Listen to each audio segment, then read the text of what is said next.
거룩하신 하나님 아버지, 이른 아침부터 이 시간까지 우리에게 새 날과 생명을 허락하시고 또 주님을 이렇게 예배하게 하시니 감사와 찬양을 올려드립니다. 하지만 주님, 우리가 일주일 동안 하나님 주신 말씀을 순종하여 살아보겠다고 제대로 몸부림하지도 않고 내 뜻과 내 계획대로 살다가 그렇게 완악하고 연약한 모습 그대로 이렇게 주님 앞에 나왔습니다. 주님, 우리를 용서하여 주시고 불쌍히 여겨 주시옵소서. 이 시간 예배 드릴 때 성령님 우리 한 사람 한 사람 가운데 임하여 주셔서 우리의 완악함과 불순종을 만지시고 고쳐 주시옵소서. 그래서 우리가 하나님의 일꾼으로 또 하나님께서 기뻐하시는 예배자로 한 걸음 더 성장할 수 있기를 간절히 원합니다. 하나님, 이 나라 이 민족을 지켜주시옵소서. 130여 년 전 하나님께서는 아무것도 보이지 않던 소망 없이 살던 이 어둠의 땅 조선을 사랑하사 말씀을 먼저 보내주시고 또 주님의 새벽 이슬 같은 청년 선교사님들을 보내주셔서 우리 민족이 복음을 들었습니다. 그리고 그 복음 때문에 우리가 민족이 살았습니다. 그러나 주님, 배부르고 풍요한 지금의 우리 한국교회가 하나님의 그 강권적인 사랑과 넘치게 부어주신 복을 잊고 살지는 않는지 돌아봅니다. 한국교회가 가난하고 배고플 때 부르짖던 그 영성과 하나님을 향한 그 사랑을 회복하게 하여 주시옵소서. 그래서 한국교회가 또 우리나라가 하나님 나라를 위해 동역하는 나라로 흔들림 없이 함께 할 수 있도록 은혜를 베풀어 주시옵소서. 하나님, 내일은 우리 아동부가 성령 캠프를 갑니다. 이후로 진행되는 유치부와 청년부 수련회까지 우리 교회 다음 세대들이 성령 하나님을 인격적으로 만나는 귀한 은혜의 시간이 될 수 있도록 도와주시옵소서. 또 캄보디아 단기 선교팀을 주님 올려드립니다. 준비하는 과정과 사역하는 과정을 통해 열방의 민족들을 향한 하나님의 마음과 또 그들 가운데 일하고 계시는 살아계신 우리 하나님을 만나고 올 수 있도록 도와주시옵소서. 그래서 세계 모든 민족과 그 모든 영혼을 향한 하나님의 꿈을 우리 교회의 다음 세대가 그들의 비전으로 품는 귀한 시간이 되게 하여 주시옵소서. 이 시간 말씀을 전하실 목사님께도 성령 하나님 함께하여 주시옵소서. 진리신 우리 하나님의 말씀을 진리로 선포할 수 있도록 지혜를 더하여 주시고 또 그 말씀을 듣는 우리의 심령도 주님께서 만져주셔서 그 말씀이 우리의 삶 가운데 열매 맺어지고 또 경험되어져서 우리의 일주일간의 삶도 하나님의 말씀으로 우리가 애쓰며 사는 그런 삶이 될 수 있도록 이 시간 하나님 예배를 기뻐 받아 주시옵소서. 감사드리며 예수님의 이름으로 기도드립니다. 아멘.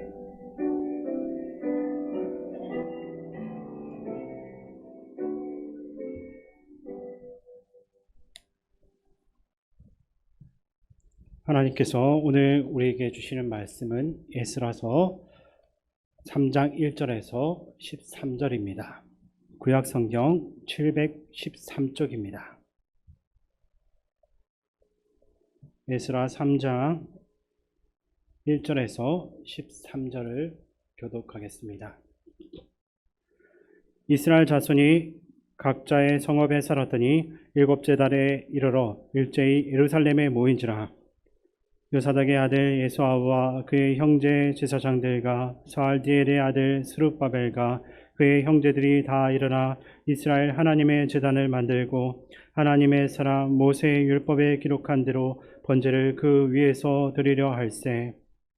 우리가 모든 나라 백성을 두려워하여 제단을 그 터에 세우고 그 위에서 아침 저녁으로 여호와께 번제를 드리며 기록된 규례대로 초막절을 지켜 번제를 매일 정수대로 날마다 드리고 그 후에는 항상 드리는 번제와 초하루와 여호와의 모든 거룩한 절기의 번제와 사람이 여호와께 기쁘게 드리는 예물을 드리되 일곱째 달 초하루부터 비로소 여호와께 번제를 드렸으나 그때 여호와의 성전 지대는 미처 놓지 못한지라. 이에 석수와 목수에게 돈을 주고 또 시돈 사람과 두로 사람에게 먹을 것과 마실 것과 기름을 주고 바사왕 고레스의 명령대로 백향목을 레바논에서 욥바 해변까지 운송하게 하였더라. 예루살렘에 있는 하나님의 성전에 이른 지 2년 둘째 달에 스알디엘의 아들 스룹바벨과 요사닥의 아들 예수아와 다른 형제 제사장들과 레위 사람들과 무릇 사로잡혔다가 예루살렘에 돌아온 자들이 공사를 시작하고 20세 이상의 레위 사람들을 세워 여호와의 성전 공사를 감독하게 하매 이에 예수아와 그의 아들들과 그의 형제들과 감미엘과 그의 아들들과 유다 자손과 헤나다 자손과 그의 형제 레위 사람들이 일제히 일어나 하나님의 성전 일꾼들을 감독하니라. 건축자가 여호와의 성전의 기초를 놓을 때 제사장들은 예복을 입고 나팔을 들고 아삽 자손 레위 사람들은 재금을 들고 서서 이스라엘 왕 다윗의 규례대로 여호와를 찬송하되 찬양으로 화답하며 여호와께 감사하여 이르되 주는 지극히 선하심으로 그의 인자하심이 이스라엘에게 영원하시도다 하니 모든 백성이 여호와의 성전 기초가 놓임을 보고 여호와를 찬송하며 큰 소리로 즐거이 부르며 제사장들과 레위 사람들과 나이 많은 족장들은 첫 성전을 보았으므로 이제 이 성전의 기초가 놓임을 보고 대성 통곡하였으나 여러 사람은 기쁨으로 크게 함성을 지르니 백성이 크게 외치는 소리가 멀리 들리므로 즐거이 부르는 소리와 통곡하는 소리를 백성들이 분간하지 못하였더라. 아멘. 이 시간 우리 서로를 보면서 인사 나누겠습니다. 반갑습니다. 잘 오셨습니다. 또 교회표로 인사하겠습니다. 우리는 함께 웃고 함께 우는 성령 공동체입니다.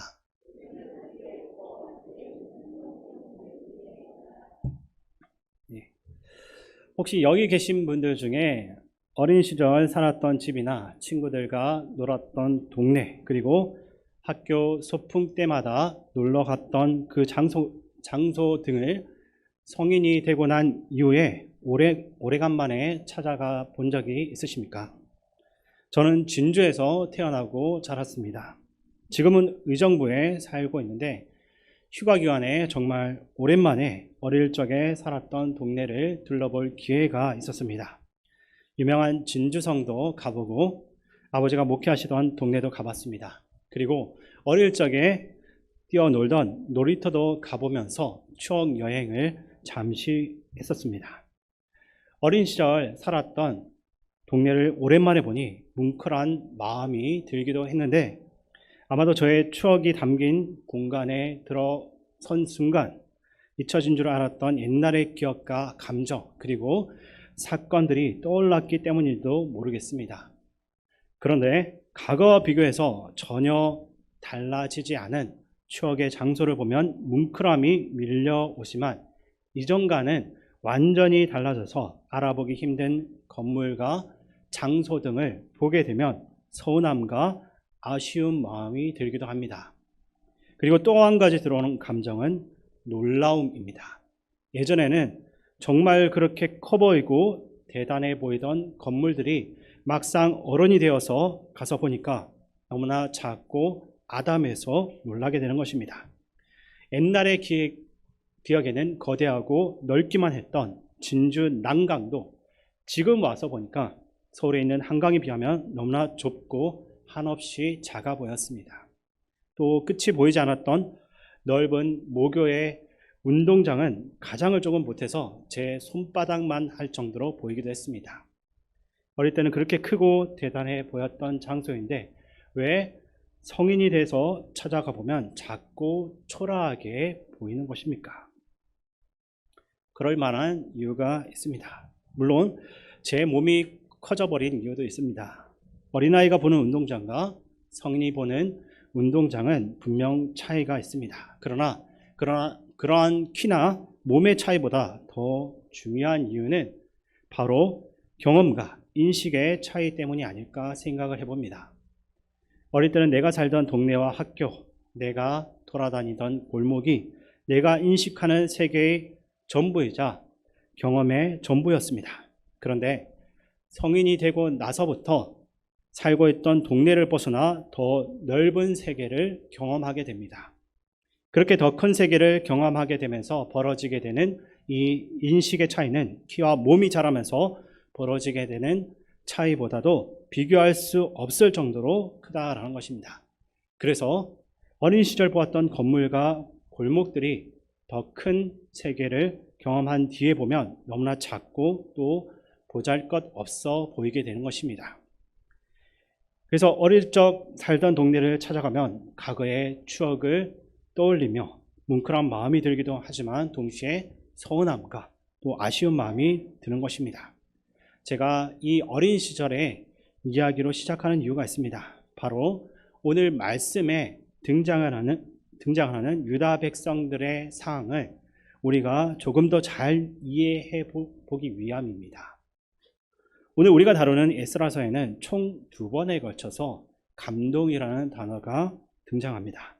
먼저 바사왕 고레스에게 임한 감동입니다. 에스라서 1장 1절 말씀을 제가 읽어드리겠습니다. 바사왕 고레스 원년에 여호와께서 에레미야의 입을 통하여 하신 말씀을 이루게 하시려고 바사왕 고레스의 마음을 감동시키심에 그가 온 나라에 공포도 하고 조서도 내려 이르되 아멘. 하나님께서 이방인 고레스에게 감동을 주셔서 그 마음에 감동을 주셔서 포로로 끌려왔던 유다 백성들을 다시 고국으로 돌려보내는 놀라운 일을 행했습니다. 그런데 하나님이 주신 감동은 여기서 멈추지 않고 유다 백성들에게도 2번째로 임하게 됩니다. 에스라서 1장 5절 말씀 제가 읽어드리겠습니다. 이에 유다와 베냐민 족장들과 제사장들과 레위 사람들과 그 마음이 하나님께 감동을 받고 올라가서 예루살렘에 여호와의 성전을 건축하고자 하는 자가 다 일어나니 아멘. 이방인 고레스에게 하나님의 감동이 임했다라는 것은 쉽게 이해할 수 있는 일입니다. 이방인이었고 또 유다 백성들을 포로로 붙잡고 있었던 고레스에게 하나님의 감동이 부어지지 않은 상태에서는 그가 포로 귀환이라는 명령을 내릴 수가 없었기 때문입니다. 다시 말하면 고레스에게는 하나님의 감동이 필수적이었습니다. 그런데 2번째로 유다 백성들에게 임한 이 감동은 언뜻 잘 이해가 되지 않습니다. 수십 년 동안 고향을 떠나서 포로 생활을 하다가 마침내 자신의 고국으로 돌아갈 수 있는 그 길이 열린 것인데 굳이 하나님의 이러한 감동까지 필요할까라는 의문이 우리의 마음 안에 생길 수가 있습니다. 그러니까 하나님께서 굳이 감동을 주시지 않아도 고레스의 귀한 명령이 떨어지자마자 백성들이 기뻐 춤추면서 고국을 향해서 달려갔을 것 같았지만 당시의 상황은 그렇지가 않았다는 것입니다.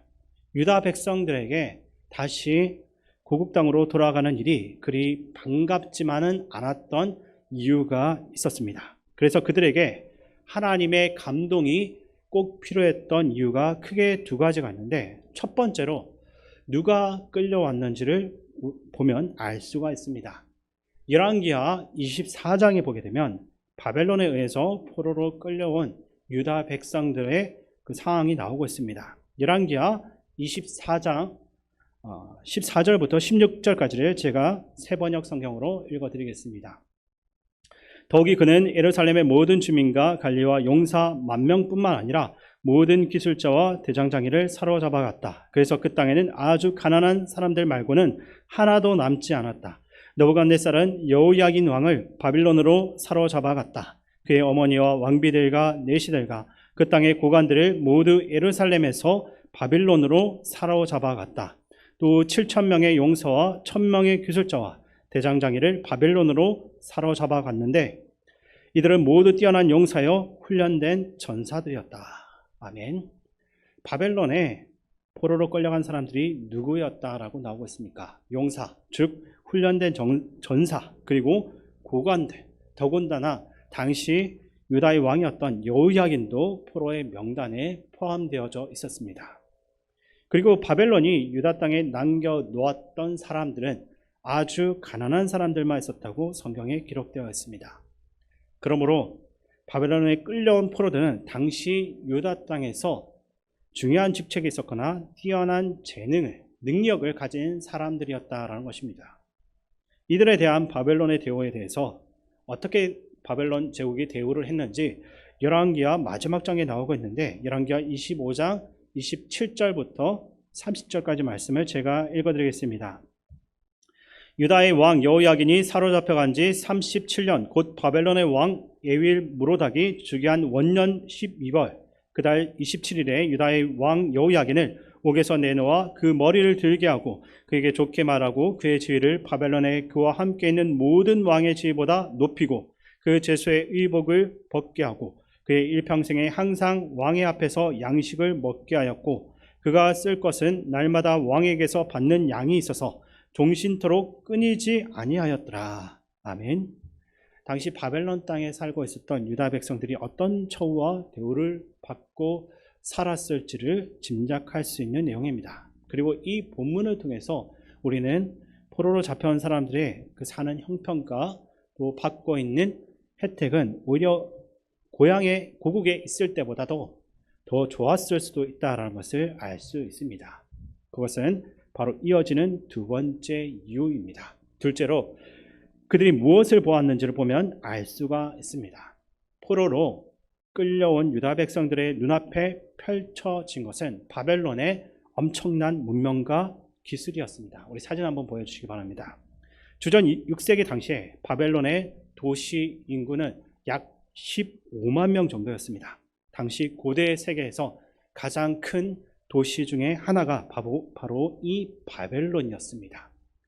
당시 바벨론 도시를 컴퓨터 그래픽으로 복원한 그림을 보게 되면 그 규모를 대략 짐작해 볼 수가 있는데 고대의 기록에 따르면 바벨론 성의 둘레가 약 90km에 달했다고 합니다. 그리고 성의 높이는 14m이고 성벽의 폭이 50m여서 그 성벽 위에서 8마리의 말이 동시에 달릴 정도로 엄청난 규모의 성이었다라고 합니다. 또 성 안의 면적은 평수로 환산하면 약 270만 평 정도 되었다라고 합니다. 거기다가 다음 사진 보여주시기 바랍니다. 거기다가 인류 최초로 인공물을 끌어와서 하수 시스템을 만든 것도 바로 바벨론이 처음이었다라고 합니다. 또 바벨론은 세계 7대 불가사의 중에 하나인 그 다음 사진 보여주기 바랍니다. 공중정원이 있습니다. 바벨론의 왕 너부갓네살이 그의 사랑하는 왕비를 위해 만들었다라고 알려진 이 공중정원은 사막 한가운데에 세워진 지상 최대의 낙원이라고 불리는 엄청난 건물이었습니다.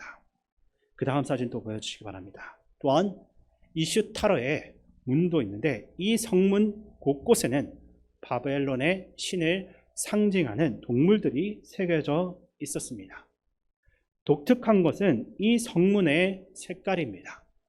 고대 세계에서는 좀처럼 보기가 힘든 청색 벽돌로 만들었는데 이 청색 벽돌을 만들기 위해서는 섭씨 1450도를 유지해야만 했다라고 합니다.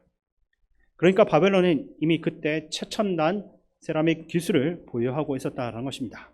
바로 이 모든 것들이 당시에 포로로 끌려갔던 유다 백성들의 눈앞에 펼쳐져 있던 것들입니다. 평생 예루살렘 성전이 이 세계의 전부일 것이다 라고 생각했던 유다 백성들에게 바벨론 제국을 보았을 때의 충격과 놀라움은 엄청났을 것입니다. 기록에 따르면 유다 왕국 멸망 직전에 예루살렘 성의 면적이 평수로 환산하면 54만 평이었습니다. 좀 전에 바벨론 성의 평수가 얼마 정도 된다고 했습니까? 약 270만 평이라고 말씀드렸습니다. 54만 평대 270만 평. 그러니까 바벨론 성과 예루살렘 성 사이에는 무려 5배가 넘게 차이가 나는 것입니다. 이렇게 엄청난 문명과 최첨단 기술이 가득한 바벨론에서 포로이기는 했지만 그래도 꽤 괜찮은 대접을 받고서 오랜 세월을 살았던 유다 백성들입니다. 나름대로 바벨론에서 자리를 잡고 살았을지도 모릅니다. 또 경제 활동도 하고 있었을 것으로 보여집니다. 이러한 상황 속에서 이 모든 것들을 다 버리고 또다시 맨손으로 고향 땅으로 귀환한다라는 것이 결코 간단한 문제가 아니었습니다. 그러므로 고향 땅으로 그 고국으로의 귀환은 유다 백성들에게 하나님의 감동이 있어야지만 가능했던 일이었습니다. 어쨌든 백성들이 처음부터 원하는 일은 아니었지만 고심 끝에 유다 백성들은 귀환을 결심하게 됩니다. 그리고 다시 이스라엘 땅을 밟게 되는데, 특별히 솔로몬 성전이 있었던 예루살렘 터를 다시 한 번 더 보게 된 유다 백성들의 마음은 어떠했을지를 상상해 보았습니다. 70년이라는 오랜 세월 동안 바벨론의 우수한 문명에 익숙해진 유다 백성들에게 예루살렘은 더 이상 놀라움과 감탄의 대상은 아니었을 것입니다. 마치 어린 시절 한없이 넓어 보이던 운동장이 성인이 되어 보았을 때는 너무나 작고 하찮게 보였던 것처럼 유다 백성들의 눈앞에 펼쳐진 예루살렘도 마찬가지였습니다. 아름다운 청색 벽돌은 꿈도 꿀 수가 없고 최신식 하수 시설을 갖춘 공중 정원과 압도적인 크기의 이스타르 문에 비하면 예루살렘 성전의 애터는 정말 보잘것없이 보였을 것입니다. 오늘 본문 12절과 13절 말씀 우리 함께 읽겠습니다. 제사장들과 레위 사람들과 나이 많은 족장들은 첫 성전을 보았으므로 이제 이 성전의 기초가 놓임을 보고 대성통곡하였으나 여러 사람은 기쁨으로 크게 함성을 지르니 백성이 크게 외치는 소리가 멀리 들리므로 절거이 부르는 소리와 통곡하는 소리를 백성들이 분간하지 못하였더라. 아멘. 다시 지어질 새로운 성전의 기초가 이전 솔로몬 성전뿐만 아니라 바벨론의 신들을 기념하는 건축물에 비해서 너무나 작고 보잘것없어 보일 것 같아 곳곳에서 울음소리가 터져 나옵니다. 과연 이 작고 초라한 성전이 우리를 지켜줄 수 있을까? 거대하지도 화려하지도 않은 이 조그마한 성전을 짓자고 우리가 이 고생하면서 이 자리까지 온 것인가? 또 이전 솔로몬 왕국의 놀라운 영광을 우리 때에서 다시 회복할 수 있는 것일까 하는 아쉬움과 한탄과 후회 등의 아주 복잡한 감정이 뒤섞여 있는 울음이었을 것입니다. 그러나 오늘 말씀은 거기에서 끝나지 않습니다. 눈물이 떨어진 그 자리에 그들은 주저앉지 않고 다시 바로 그곳에서 첫 번째 삽을 뜨고서 하나님의 성전을 기어코 짓기 시작했습니다. 보잘것없어 보이는 그곳에서 하나님께서 행하실 새 일을 기대하고 소망하며 눈물의 씨앗을 심기 시작한 것입니다. 그런 눈물과 수고와 헌신으로써 스룹바벨 성전이 완성이 되어져 갑니다. 목사의 아들로 자라난 저는 어릴 때부터 제가 다닌 교회가 세상의 전부였습니다. 그 당시 세상에서 가장 멋진 건물은 우리 교회의 예배당 건물이었고 세상에서 가장 맛있는 음식은 어머니가 만들어주는 음식이었습니다. 또 세상에서 가장 멋진 사람은 축도를 하시는 우리 아버지였습니다. 적어도 저한테는 그러했던 것 같습니다. 그러다 보니 초등학교 시절 장래 희망을 그림으로 그려서 학교 게시판에 게시하는 일이 있었는데 제가 마지막 순간까지 고민했던 것이 선생님과 목사였습니다. 이 선생님과 목사 중에서 고심하다가 마지막 고민 끝에 완성한 그림은 바로 교회 강단에서 축도를 하고 있는 목사였습니다. 어렸을 때는 축도하는 목사님이 왜 그렇게 좋아 보이고 멋져 보이고 크게 보였는지 모릅니다. 그런데 나이를 한두 살 먹게 되고 교회 울타리 밖에서 세상을 보는 시간이 조금 길어지다 보니까 제게 생겨난 변화 중에 하나가 있는데 그것은 그렇게 커 보이고 멋져 보이던 예배당 건물이 점점 작아 보이기 시작했다는 것입니다. 예배당 건물보다는 백화점이나 영화관이 좋다는 것을 알게 되었습니다. 그리고 집에서 어머니가 해주시던 간식보다도 밖에서 사 먹는 떡볶이가 훨씬 맛있다라는 것을 깨닫게 되었습니다. 또한 제가 고등학교 때까지 아버지가 목회하시던 교회에서 신앙생활을 했는데 성인이 되어서 다른 큰 대형 교회에 가는 일들이 생겨나기 시작했습니다. 그러면서 아버지가 목회하던 그 교회의 예배에 비해서 내가 본 대형 교회의 그 예배가 훨씬 더 근사하고 아름답게 보였습니다.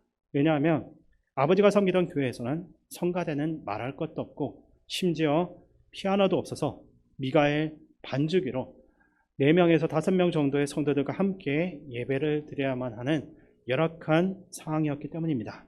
아마 이런 생각은 저만 느끼는 생각은 아닐 것입니다. 가만히 생각해 보면 복음이 전해진 역사를 보면 언제나 그 시기에는 시작은 정말로 보잘것 없어 보지만 그 일에 뛰어든 누군가의 헌신과 눈물이 있었습니다. 바벨론 포로 생활에서 돌아온 이후에 이전 성전에 비해 초라하게 짝이 없는 조그만한 성전터 앞에서 한없이 작아졌지만 믿음으로 예배하고 다시 힘을 내어서 일을 했던 사람들이 있었기에 유다 백성들이 다시 시작할 수가 있었습니다. 또 같은 시기에 하나님 말씀을 전했던 학개 선지자는 보잘것없는 그 터를 보고 성전 건축을 망설이고 있던 소르바벨에게 이렇게 말합니다. 학개서 2장 3절 말씀 제가 읽어드리겠습니다. 너희 가운데 남아있는 자 중에서 이 성전의 이전 영광을 본 자가 누구냐? 이제 이것이 너희에게 어떻게 보이느냐? 이것이 너희 눈에 보잘것없지 아니하냐? 아멘. 그리고 보잘것없어 보이는 성전의 터에서 주저하고 있던 그들에게 하나님 말씀하십니다. 학개 2장 8절과 9절 말씀 제가 읽어드리겠습니다. 은도 내 것이요 금도 내 것이니라. 만군의 여호와의 말이니라. 이 성전의 나중 영광이 이전 영광보다 크리라. 만군의 여호와의 말이니라. 내가 이곳에 평강을 주리라. 만군의 여호와의 말이니라. 아멘. 날로 발전하는 세상 속에서 하나님을 향한 우리의 믿음과 예배가 또 주님을 주인으로 삼는 우리의 고백이 보잘것없게 느껴질 수도 있습니다. 그리고 교회를 향한 심각한 비판 속에서 세상의 신뢰가 다시 회복되고 높아지기만을 바라며 걱정하고 있을지도 모릅니다. 그런 우리에게 주님은 이 땅의 모든 백성아 스스로 굳세게 하여 일할지어다 내가 너희와 함께 하노라 라고 말씀하십니다. 그러니까 우리가 보기에 보잘것없어 보이는 주의 일도 중단하지 말고 미래에 대한 의심 속에서도 기도와 예배와 전도를 멈추지 않고 나아갈 때 하나님은 보잘것없어 보이는 우리를 통해서 다시 한국교회의 회복을 시작하게 될 줄로 믿으시기 바랍니다. 이전의 영광에 한참 미치지 못하지만 또 내일을 장담할 수가 없지만 오늘의 예배와 기도, 복음 전함을 멈추지 않고 행하면 내가 너희와 함께한다. 그러니 힘을 내라 라는 이러한 주님의 위로와 격려가 오늘 함께 예배하는 우리 모두에게도 들려지고 또 우리 마음 안에 새겨지게 되기를 바랍니다. 마지막으로 기도문 하나를 읽어드리고 오늘 말씀을 마치려고 하는데 여러분들도 너무나 잘 아시고 있는 언더우드 선교사의 기도입니다. 1885년 복음 전파라는 원대한 꿈을 안고 당시에 잘 알려지지 않았던 조선 땅을 밟은 이 선교사가 이 땅에서의 선교를 시작한 지 20년이 지난 후에 1907년도에 적었던 기도문인데 그분의 기도문을 조금 더 줄여서 읽어드리겠습니다. 오 주여, 지금은 아무것도 보이지 않습니다. 그 넓고 넓은 태평양을 어떻게 건너왔는지 그 사실이 기적입니다. 주께서 붙잡아 뚝 떨어뜨려 놓은 듯한 이곳, 지금은 아무것도 보이지 않습니다. 보이는 것은 고집스럽게 얼룩진 어둠뿐입니다. 어둠과 가난과 인습에 묶여있는 조선 사람뿐입니다. 그러나 주님, 순종하겠습니다. 겸손하게 순종할 때 주께서 일을 시작하시고 그 하시는 일을 우리들의 영적인 눈이 볼 수 있는 날이 있는 줄 믿나이다. 지금은 예배드릴 예배당도 없고 학교도 없고 그저 경계와 의심과 멸시와 천대함이 가득한 곳이지만 이곳이 머지않아 은총의 땅이 되리라는 것을 믿습니다. 주여, 오직 제 믿음을 붙잡아 주소서. 우리의 믿음이, 우리의 예배가 또 우리의 기도와 헌신이 세상 속에서 혹 보잘것없어 보일지라도 우리에게 맡겨진 일을